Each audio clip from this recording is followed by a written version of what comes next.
दोस्तों आज हम जानेंगे गुप्त साम्राज्य के बारे में। आज हम लोग पढ़ने वाले हैं गुप्त वंश के बारे में। दोस्तों तो सबसे पहले हम ये जानते हैं कि जो गुप्त वंश है उसके बारे में हमें जानकारियाँ कहाँ से मिलती हैं, उसके इस वंश के साम्राज्य की जानकारी का मुख्य स्रोत है वो क्या क्या है। तो दोस्तों सबसे पहले तो है देवी चंद्रगुप्तम, जिसकी रचना विशाखदत्त ने की थी। इससे हमें गुप्त वंश के बारे में बहुत ज़्यादा जानकारियाँ मिलती हैं। और दूसरा है प्रयाग प्रशस्ति, जो हरिशेर द्वारा रचित है। और तीसरा है फाहियान का विवरण। गुप्त वंश के शासनकाल में ही फाहियान चीनी यात्री आया था और इसके विवरण में बहुत सारी जानकारियाँ हमें प्राप्त होती हैं गुप्त वंश के समाज के बारे में, गुप्त साम्राज्य के बारे में, गुप्त वंश के बारे में। इसके अलावा दोस्तों एक अभिलेख है एरड़ अभिलेख, जो बहुत इंपॉर्टेंट अभिलेख है। ये भानुगुप्त के समय का है, तो इससे भी हमें बहुत सी जानकारियाँ मिलती हैं गुप्त वंश के बारे में। अच्छा दोस्तों, आरंभिक जो भी शुरुआत की गुप्त मुद्राएं हैं वो मुख्य तौर से बिहार और उत्तर प्रदेश से मिलती हैं। सबसे ज़्यादा उत्तर प्रदेश से हमें मिली है। और ऐसा माना जाता है कि कुषाण सामंत थे, संभवतः ये कुषाण सामंत थे, क्योंकि इनकी जो उपाधियाँ होती हैं महाराज की उपाधि होती है। और ऐसी उपाधि जो है कुषाण वंश के समय में सामंतों की दी जाती थी। इसलिए कहा जाता है कि या माना जाता है कि गुप्त वंश जो भी गुप्त थे वो सामंत के कुषाण के सामंत थे। दोस्तों इनके जाति के बारे में लेकर, इनके वर्ण के बारे में लेकर थोड़ा मतभेद है। अलग अलग इतिहासकारों ने अलग अलग मत दिया है। जैसे गौरी शंकर ओझा ने बताया है कि ये क्षत्रिय थे, और काशी प्रसाद जायसवाल ने बताया है कि ये शूद्र थे। तो सबसे ज़्यादा मत शूद्र को दिया जाता है, काशी प्रसाद जायसवाल के मत को दिया जाता है। ऐसा माना जाता है कि गुप्त वंश जो भी गुप्त वंश के शासक थे या गुप्त वंश ये शूद्र जाति के थे। और हेमचंद्र राय चौधरी ने बताया है कि ये ब्राह्मण थे। तो अलग अलग इतिहासकारों ने अलग अलग मत दिया है, लेकिन हमें ये मान के चलना है कि गुप्त वंश जो है शूद्र थे। दोस्तों आइए सबसे पहले ये जान लेते हैं कि गुप्त वंश की जो शासक थे उनके बारे में जान लेते हैं। और ये इस वंश का शुरुआत कहाँ से हुआ था उसके बारे में जान लेते हैं। इन शासकों के क्रम के बारे में पढ़ लेते हैं, और उसके बाद हम लोग इन शासकों के बारे में डिटेल से पढ़ेंगे। तो दोस्तों गुप्त वंश का शुरुआत जो हुआ था 3वीं शताब्दी के अंत में कौशाम्बी से हुआ था। और गुप्त वंश के शासक का क्रम इस तरह से, पहले तो है श्रीगुप्त, जो गुप्त वंश के संस्थापक थे। इनको गुप्त वंश का संस्थापक माना जाता है श्रीगुप्त को। और गुप्त वंश का जो वास्तविक संस्थापक है उसे चंद्रगुप्त प्रथम को माना जाता है। ठीक, तो श्रीगुप्त गुप्त वंश के संस्थापक थे। उस पर इनके उत्तराधिकारी होते हैं घटोत्कच गुप्त, ये सेकेंड शासक होते हैं। और तीसरे आते हैं चंद्रगुप्त प्रथम, ये गुप्त वंश के वास्तविक संस्थापक माने जाते हैं, क्योंकि गुप्त वंश का जो भी प्रतिष्ठा और मान सम्मान जो मिलता है वो इनके शासन में मिलता है। इसलिए चंद्रगुप्त प्रथम को वास्तविक संस्थापक माना जाता है। और इनका शासनकाल 319 से लेकर 335 ईस्वी तक रहता है। इसके बाद आते हैं समुद्रगुप्त। समुद्रगुप्त बहुत शक्तिशाली राजा था, और इसे भारत का नेपोलियन भी कहा जाता है, क्योंकि ये आर्यव्रत के 9 राज्य और दक्षिणावर्त के 12 राज्यों को पराजित किया था। इसलिए समुद्रगुप्त को भारत का नेपोलियन कहा जाता है। और इसका शासनकाल जो है 335 से लेकर 375 ईस्वी तक था। उसके बाद आते हैं चंद्रगुप्त द्वितीय। चंद्रगुप्त द्वितीय ने विक्रमादित्य की उपाधि धारण की, क्योंकि इन्होंने शकों को पराजित किया था और शकों को मालवा से खदेड़ दिया था। शक जाकर फिर मथुरा बस जाते हैं। ठीक, इनके काल को स्वर्ण काल कहा जाता है। सबसे इम्पोर्टेंट टॉपिक ये है कि स्वर्ण काल किस गुप्त शासक के काल को कहा जाता है। तो चंद्रगुप्त द्वितीय के शासक काल को स्वर्ण काल कहा जाता है। और इन्होंने 375 ईस्वी से लेकर 415 ईस्वी तक शासन किया। इसके बाद आते हैं कुमारगुप्त प्रथम। इनकी मुख्य विशेषता ये है कि इन्होंने नालंदा विश्वविद्यालय का स्थापना किया। ये भी एक इम्पोर्टेंट प्रश्न बन जाता है कि नालंदा विश्वविद्यालय का स्थापना किसने किया था। कुमारगुप्त प्रथम ने नालंदा विश्वविद्यालय का स्थापना किया था। और इनका शासनकाल जो है 415 से लेकर 455 ईस्वी तक रहा। इसके बाद आते हैं स्कंदगुप्त। स्कंदगुप्त के शासन में हुड़ों का आक्रमण होता है। सबसे मुख्य विशेषता ये है कि इनके शासनकाल में हुड़ों का आक्रमण होता है और हुड़ हार भी जाते हैं। और इनका शासनकाल 455 से लेकर 465 ईस्वी तक माना जाता है। इसके बाद आते हैं नरसिंह गुप्त। जो बालादित्य की उपाधि धारण करते हैं। उसके बाद विष्णुगुप्त आते हैं। दोस्तों आइए अब इन शासकों के बारे में हम लोग एक डिटेल से पढ़ते हैं और किस शासक ने क्या किया उसके बारे में जानकारी लेते हैं। जहाँ से क्वेश्चन बनते हैं उनको हम पढ़ेंगे, ठीक है। तो संस्थापक जो है श्रीगुप्त रहते हैं, जो 240 ईस्वी में शासन संभालते हैं और 280 ईस्वी तक शासन करते हैं। ये गुप्त वंश के संस्थापक थे। अभिलेखों के आधार पर इन्हें गुप्तों का आदि पुरुष और आदिराज कहा गया है। अभिलेखों में इन्हें गुप्तों का आदि पुरुष और आदिराज के नाम से जाना जाता है। इनकी उपाधि जो थी महाराज थी। इसी उपाधि के कारण इन्हें कुषाणों का सामंत माना जाता है, क्योंकि ऐसे उपाधि कुषाणों के समय में सामंतों को दी जाती थी। तो इनकी उपाधि महाराज थी। इन्होंने बिहार में एक मंदिर बनवाया। इन्होंने मुख्य काम ये किया कि इन्होंने बिहार में एक मंदिर बनवाया और 24 गांव दान दिए थे। अच्छा, इनके बाद आता है घटोत्कच गुप्त। घटोत्कच गुप्त 280 ईस्वी से लेकर 319 ईस्वी तक शासन संभालता है और इसकी उपाधि महाराज की रहती है। इसकी भी सेम उपाधि रहती है। इनके बारे में जानकारी हमें प्रभावती के पूनक ताम्रपत्र से मिलता है। ये ताम्रपत्र कोई अभिलेख नहीं है, एक ताम्रपत्र होता है तो उससे मिलता है। और वृद्धपुर अभिलेख से घटोत्कच के बारे में जानकारी मिलती हैं। इसके बाद आते हैं सबसे इम्पोर्टेंट शासक चंद्रगुप्त प्रथम, जो समुद्रगुप्त के जो गुप्त वंश के संस्थापक रहते हैं। वास्तविक संस्थापक इन्हीं को माना जाता है। ये प्रथम स्वतंत्र शासक थे। क्यों? क्योंकि इनकी उपाधि महाधिराज थी। इन्होंने महाधिराज की उपाधि धारण की, क्योंकि ये महाराज से हटकर महाधिराज की उपाधि धारण कर लिए, इसलिए इन्हें स्वतंत्र शासक माना जाता है और इसलिए इन्हें वास्तविक संस्थापक भी माना जाता है। गुप्त वंश इन्होंने एक संवत चलाया था 319 ईस्वी से 320 ईस्वी में। इनका विवाह जो है लिच्छवी की राजकुमारी कुमार देवी से हो जाता है। इनकी विवाह जो है लिच्छवी की राजकुमारी कुमार देवी से होता है और इनका पुत्र जो होता है समुद्रगुप्त पैदा होता है। लिच्छवी की राजकुमारी जो रहती हैं कुमार देवी, उनसे एक पुत्र पैदा होता है जो आगे चल के समुद्रगुप्त के नाम से जाना जाता है। ये बहुत ही शक्तिशाली राजा था। इसे ही आगे चलकर भारत का नेपोलियन कहा जाता है, ठीक। इसके शासनकाल में सर्वप्रथम चांदी की मुद्राएं चलाए गए। किसके शासनकाल में?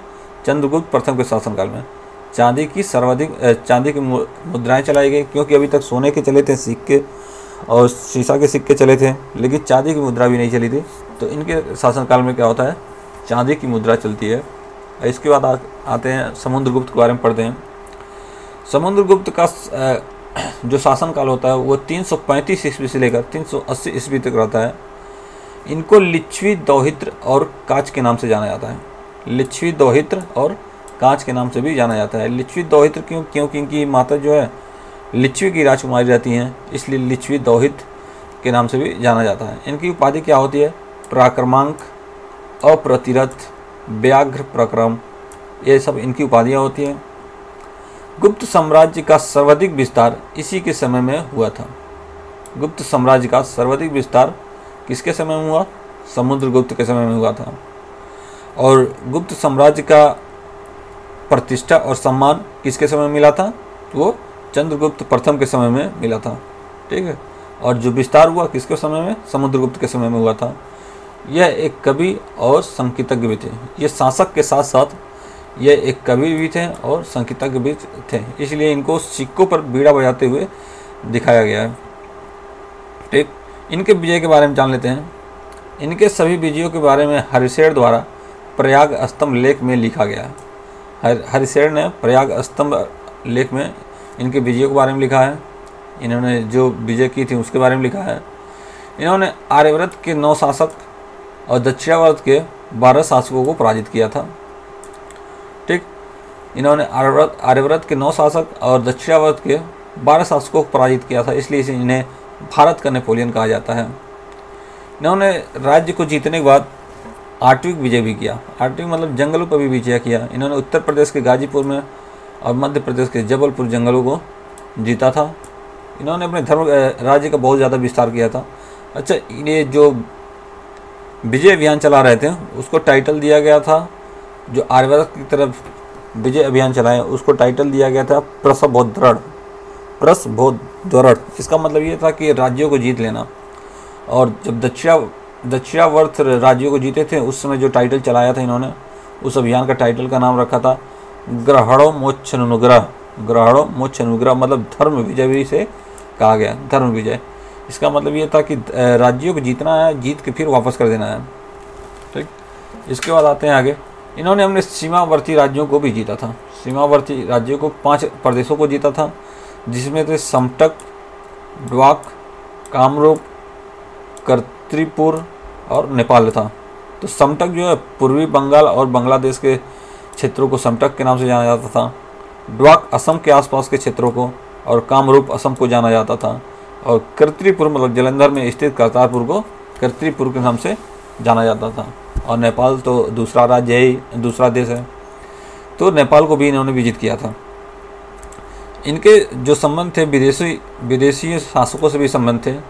इनके पास विदेशी शक्तियाँ थी, जैसे कुषाण वंश से, शक से, पूर्व एशिया के द्वीप से, श्रीलंका और बुरुंडी से, इन सबसे इनकी दोस्ती थी, इसलिए और ये शक्तिशाली हो गए थे। समुद्रगुप्त को कभी पराजय का सामना नहीं करना पड़ा। यह एक ऐसा राजा था जिसे कभी पराजय की सामना नहीं करना पड़ा। इसने कभी हार की मुँह नहीं देखी, इसने कभी हारा नहीं। इसने अश्वमेघ यज्ञ कराया। अश्वमेघ यज्ञ वही जो घोड़ा छोड़ देते थे राजा, और 1-2 साल घोड़ा घूमता है, अगर कोई किसी ने पकड़ लिया उसे तो उसे राजा से युद्ध करना पड़ता था। इसने अश्वमेघ यज्ञ कराया था। समुद्रगुप्त के सिक्के के बारे में बात कर लेते हैं। इसने अपने सिक्कों पर यज्ञ की तस्वीर चित्रित करवाई थी। समुद्र को बीड़ा बजाता हुआ दिखाया गया था सिक्कों पर, इसलिए ये भी जाना जाता है कि ये संगीत प्रेमी था। इनके सिक्कों पर गरुड़ और धनुष और वाण, परशु आदि का चित्र मिलता है, जिससे ये साबित होता है कि ये लोग विष्णु के उपासक थे, विष्णु धर्म को मानते थे। अब आगे देखते हैं। अब आगे दोस्तों चंद्रगुप्त द्वितीय के बारे में पढ़ते हैं, जिन्होंने विक्रमादित्य की उपाधि धारण की थी। इनका शासनकाल 375 से लेकर 415 ईस्वी तक रहा। ठीक, इनका माता का नाम, अच्छा इनका अन्य नाम क्या था? देवराज था, जो बचपन का नाम था, और देवश्री देवगुप्त के नाम से भी इन्हें जाना जाता था। इनके माता का नाम दत्त देवी था। इनका अन्य नाम क्या था? देवराज, जो बचपन का नाम, और देवश्री देवगुप्त, इन नामों से भी इन्हें जाना जाता था। इनके माता का नाम दत्त देवी था। चंद्रगुप्त विक्रमादित्य ने वैवाहिक संबंध और विजय प्राप्त कर अपने साम्राज्य का विस्तार किया। ये थोड़ा कूटनीतिक दिमाग का था। इसने क्या किया? शादी करके अपने साम्राज्य का विकास किया, और कहीं कहीं पर विजय भी किया, जिससे इसके साम्राज्य का विकास हुआ। तो शादियाँ कहाँ कहाँ पे की, पहले वो देख लेते हैं। इन्होंने नागवंश में शादी की थी। इसकी सीमा जो थी नागवंश की, मथुरा और अहिचत्र थी। तो नागवंश की राजकुमारी कुबेर नागा से चंद्रगुप्त विवाह करते हैं। चंद्रगुप्त द्वितीय जो है नागवंश की राजकुमारी कुबेर नागा से विवाह किया, और इस कुबेर नागा से प्रभावती गुप्त का जन्म हुआ। प्रभावती गुप्त चंद्रगुप्त द्वितीय की पुत्री थी और कुबेर नागा की पुत्री थी। ठीक है, तो इनसे कुबेर नागा से प्रभावती गुप्त का जन्म होता है। और जब प्रभावती गुप्त बड़ी होती है तो उसका विवाह वकाटक वंश से करा देते हैं। वकाटक वंश के राजकुमार रुद्रसेन से कराते हैं। ये रुद्रसेन वही है, जब शकु को पराजित करने के लिए चंद्रगुप्त द्वितीय जाते हैं तो ये साथ देता है। तो शकु को पराजित करने में रुद्रसेन का भी हाथ रहता है। इसके बाद शकु को पराजित करने में वकाटक वंश ने भी साथ दिया था। ठीक, और तीसरी विवाह जो है कदम राजवंश से, जो कुंतल राज्य था कर्नाटक में, यहाँ का एक शासक था काकुत्सवर्मन। काकुत्सवर्मन के पुत्री से अपने पुत्र कुमारगुप्त का विवाह कराया। ठीक है, अपने पुत्र कुमारगुप्त का विवाह किससे करवाया? काकुत्सवर्मन के पुत्री से। तो पहले तो अपना शादी किया नागवंश में, फिर अपने पुत्री का शादी करवाया वकाटक वंश में, फिर अपने पुत्र का शादी करवाया कहाँ? कदम्ब वंश में। तो 3 विवाह किया। 3 विवाहों के तर्ज पर इसने अपने साम्राज्य का विस्तार किया। इसके बाद जो विजित किया क्षेत्रों को उसको देखते हैं। विजय द्वारा जो क्षेत्र विजित किए थे लड़कर, दक्षिण दिल्ली में मेहरौली स्थित लौह स्तंभ पर लिखा गया है, सप्त सिंधु पार करके वहालिकों से लड़ाई की थी। एक वल्क करके रहते थे। हम लोग जब यवन की लड़ाई के बारे में पढ़े थे, भारत में जब यवन आ रहे थे तो उनके बारे में पढ़े थे, तो उसमें हम लोगों ने बल्क के बारे में पढ़ा था। तो ये वल्क वही थे, बालिकों से लड़ाई की थी, सिंधु पार करके बालिकों से लड़ाई की थी इन्होंने। पूर्व में बंगाल शासकों से युद्ध किया था और 409 ईस्वी में शकों पर विजय किया था, जिसमें रुद्रसेन द्वितीय की सहायता से रुद्र सिंह तृतीय को हराया और मालवा और गुजरात को विजित किया। रुद्रसेन द्वितीय कौन था? इनका दामाद था। यहाँ अभी हम लोग पढ़े हैं ना, रुद्रसेन द्वितीय इनका दामाद था। रुद्रसेन द्वितीय से सहायता से रुद्र सिंह तृतीय को हराया। रुद्र सिंह तृतीय कौन था? ये शकों का प्रतापी राजा था, तो रुद्र सिंह तृतीय को हराया था। इन्होंने व्याघ्र शैली का सिक्का चलाया था। कौन चलाए थे? इन्होंने व्याघ्र शैली का सिक्का चलाया था, मतलब ये सिक्के पर बाघ का चित्र बना हुआ था, तो इन्होंने व्याघ्र शैली का सिक्का चलाया था। विक्रमादित्य की उपाधि धारण की थी। शकों को पराजित करने के बाद इनको उपाधि मिल गई थी विक्रमादित्य की। अब आगे देखते हैं। चंद्रगुप्त द्वितीय के दरबार में नवरत्न रहते थे। चंद्रगुप्त द्वितीय के दरबार में नवरत्न रहते थे। वो नवरत्न किस प्रसाद से कौन कौन है उन्हें देख लेते हैं। नवरत्न को देखते हैं, वो किस विद्या से संबंधित थे, किस शास्त्र से संबंधित थे और उन्होंने क्या क्या रचना की, उनके बारे में देख लेते हैं। तो एक थे छपड़क थे जो ज्योतिष विद्या से संबंधित थे। इन्होंने ज्योतिष शास्त्र का रचना किया था। और एक थे चिकित्सक थे धन्वंतरी, जो इनके राजवैद्य थे। इन्होंने ये चिकित्सा से संबंधित थे, इन्होंने आयुर्वेद की रचना की थी। और कालिदास भी इन्हीं के समय में थे। चंद्रगुप्त द्वितीय के समय में कालिदास थे। ये नाटक और काव्य से संबंधित थे। इन्होंने बहुत सी रचनाएं की, जिसमें से मुख्य रचना ये अभिज्ञान शकुंतलम और मेघदूत है। और एक थे अमर सिंह जो शब्दकोश से संबंधित थे, जो वोकैबुलरी हम लोग पढ़ते हैं उससे संबंधित थे। इन्होंने अमर कोश शब्दावली की रचना की थी। एक और थे वराह मिहिर, जो खगोल वैज्ञानिक थे, खगोल विज्ञान से संबंधित थे। इन्होंने बृहत संहिता की रचना की थी। वराह मिहिर बृहत संहिता की रचना की थी। और एक थे वर रुचि व्याकरण से संबंधित थे, जिन्होंने संस्कृत में पहली बार व्याकरण की रचना किया था। और एक और आते हैं शंकु जो है वास्तुकला से संबंधित हैं, जो शिल्प शास्त्र की रचना की। और एक है हरिशेर का नाम कहीं कहीं घटकर पर मिलता है, तो हरिशेर एक कवि थे, इन्होंने कविता की रचना की थी। और एक थे बेताल भट्ट, जो जादूगर थे, इन्होंने मंत्र शास्त्र की रचना की। तो ये नवरत्न ऐसे दरबार में इनके रहते थे। चंद्रगुप्त के दरबार में ये 3 नवरत्न रहते थे। ठीक, इसके बाद चंद्रगुप्त द्वितीय के समय में ही चीनी यात्री फाहियान भारत आया था। चीनी यात्री फाहियान चंद्रगुप्त द्वितीय के समय में आया था, जिसके विवरण से हमें गुप्त वंश के शासन के बारे में जानकारियाँ मिलती हैं। तो फाहियान का अर्थ क्या होता है? फा से धर्म और हियान से आचार्य, और फाहियान मतलब धर्माचार्य, ये दोनों मिलकर धर्माचार्य हो जाता है। फाहियान का बचपन का नाम कुड था। इसका उद्देश्य बौद्ध ग्रंथों का अध्ययन करना और प्रमुख बौद्ध स्थानों का अध्ययन करना था। इस उद्देश्य से ये भारत आया था। ये जब आया तो सबसे पहले खैतान के प्रसिद्ध गोमती बिहार में जाता है। उसके बाद वहाँ से सिंधु होते हुए, गंधार होते हुए, तक्षशिला के रास्ते, पेशावर होते हुए, अफगानिस्तान होते हुए, पंजाब के रास्ते मध्य देश में आ जाता है। और मध्य देश में शासन किसका था? चंद्रगुप्त विक्रमादित्य का शासन रहता है। ठीक, फाहान ने वर्णन किया है कि मध्य देश ब्राह्मणों का देश था, जहाँ सुखी और संपन्न लोग रहते थे। इसीलिए इनके काल को स्वर्ण युग कहा जाता था, जहाँ पर लोग सुखी और संपन्न रहते थे। यहाँ मृत्यु दंड नहीं होता था। कितना भी कोई अपराध कर ले, लेकिन इस वंश में मृत्यु दंड का कोई सज़ा नहीं था। अगर कोई भी बार बार अगर गलती करता है, बार बार विद्रोह करता है, तो उसका सबसे बड़ा दंड यही होता था कि उसका दाहिना हाथ काट लिया जाता था। लेकिन कोई मृत्यु दंड नहीं था। किसी प्राणी को जान से मारा नहीं जाता था। मांस, मछली, लहसुन, प्याज, मदिरा का सेवन नहीं होता था। ये एकदम पक्के ब्राह्मण टाइप के थे। मांस, मछली, लहसुन, प्याज, मदिरा का सेवन नहीं था। जो इन सब चीज़ों का सेवन करता था उसे चंडाल कहा जाता था।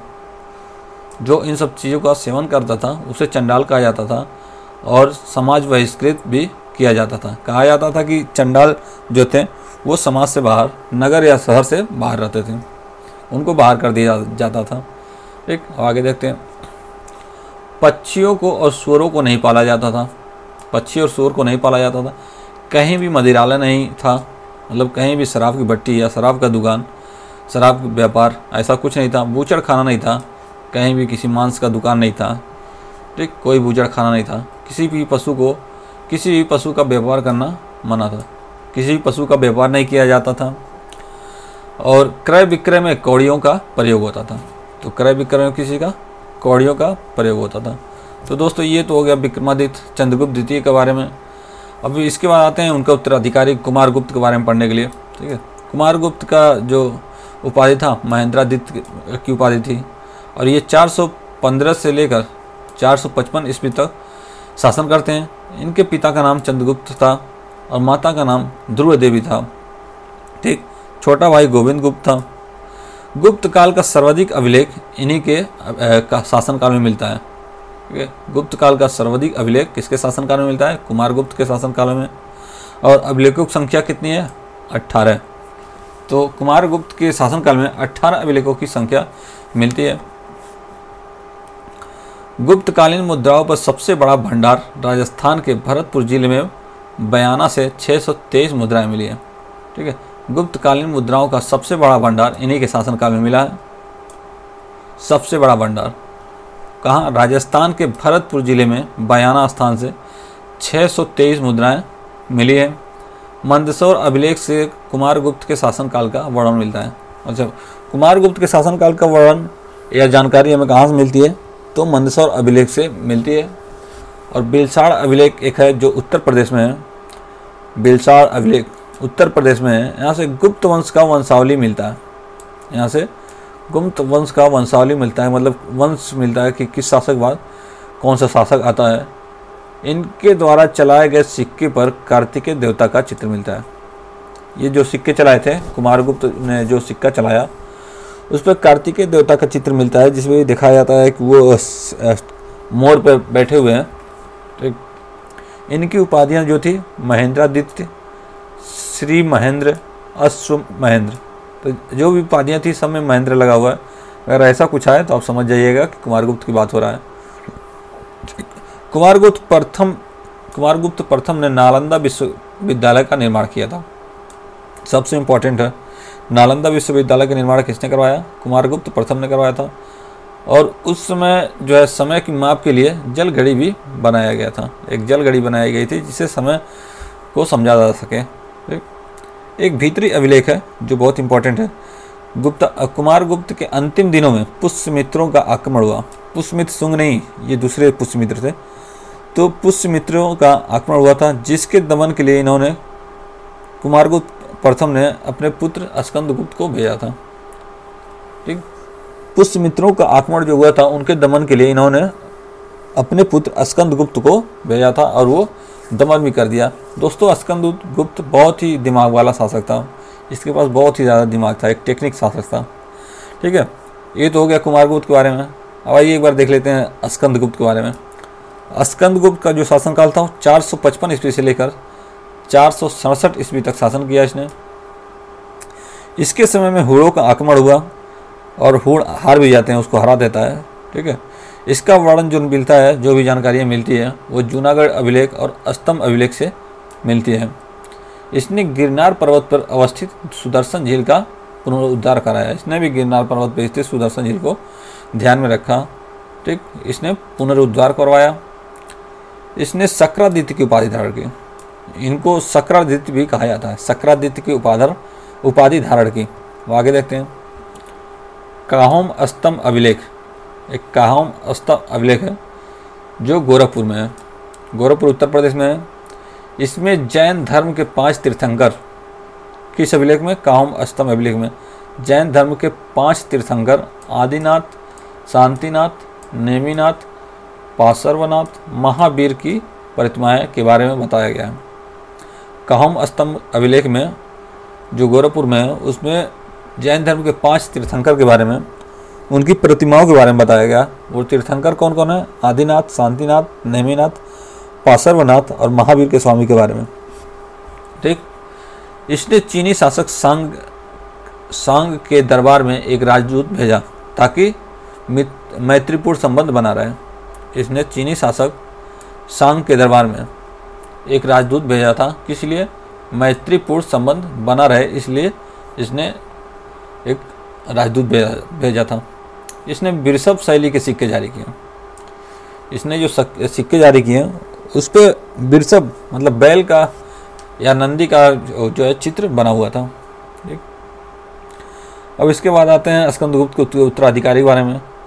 पुरुगुप्त, ठीक, यह कुमारगुप्त का पुत्र होता है। यह स्कंदगुप्त का सौतेला भाई था। यह कुमारगुप्त प्रथम का पुत्र था, जो स्कंदगुप्त का पुत्र नहीं था। ये कुमारगुप्त प्रथम का पुत्र था। ये स्कंदगुप्त का सौतेला भाई था। कहने मतलब कुमारगुप्त जो था उसकी जो दूसरी पत्नी थी उसका ये पुत्र था। ऐसा हुआ होगा कि स्कंदगुप्त का कोई पुत्र न रहा हो, इसलिए उसका भाई इसका उत्तराधिकारी बनता है। ये जो है वृद्धावस्था में वैष्णव धर्म को छोड़कर बौद्ध धर्म को अपना लेता है। पहले तो ये वैष्णव धर्म कराता है, लेकिन जब वृद्ध होता है, बूढ़ा होता है, तो बौद्ध धर्म को अपना लेता है। इसके बाद आता है कुमारगुप्त द्वितीय। बस ऐसे ही जान लीजिए, इसमें कोई टॉपिक नहीं है। उसके बाद बुद्धगुप्त आता है। इसने एक काम किया कि इसने नालंदा विश्वविद्यालय में दान दिया था। उसके बाद आता है नरसिंहगुप्त, जो बालादित्य की उपाधि धारण करता है। इसने हुड़ शासक मिहिर कुल को पराजित किया था। इसने भी हुड़ शासक को पराजित किया। ठीक। अब आता है भानुगुप्त। ये थोड़ा इंपॉर्टेंट बन जाता है, भानुगुप्त, और इसमें जो एरड़ अभिलेख है इससे भी ज़्यादा इंपॉर्टेंट बन जाता है। तो एक इनके मित्र होते हैं भोजराज, जो हुड़ों के साथ युद्ध में मारे गए। किसके मित्र रहते हैं? भानुगुप्त के। ये भोजराज के साथ भोजराज रहते हैं। भानुगुप्त के मित्र भोजराज रहते हैं, जो हुड़ों के साथ युद्ध में मारे गए।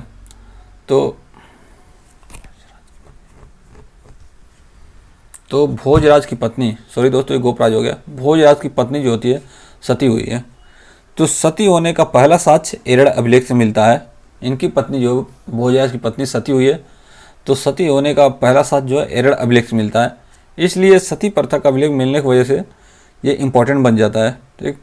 सती होने के बाद साक्ष्य अभिलेख में मिलता है। भानु हुड़ों का सर्वनाश कर देता है।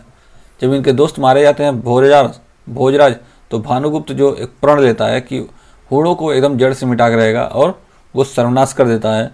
और इस टाइटल को स्वतंत्रता कहा गया है। इस टाइटल को स्वतंत्रता संग्राम भी कहा गया है। इसके बाद वैन्यगुप्त होते हैं, फिर कुमारगुप्त तृतीय होते हैं, सिंह विष्णु गुप्त अंतिम शासक होते हैं। दोस्तों बस इससे ज़्यादा कुछ नहीं आएगा। इसके बाद हम लोग प्रशासनिक गतिविधियों के बारे में पढ़ेंगे, और इनके द्वारा इस वंश में जो रचनाएं हुई हैं उसके बारे में पढ़ेंगे। तो वो भी वीडियो आप ज़रूर देखिएगा।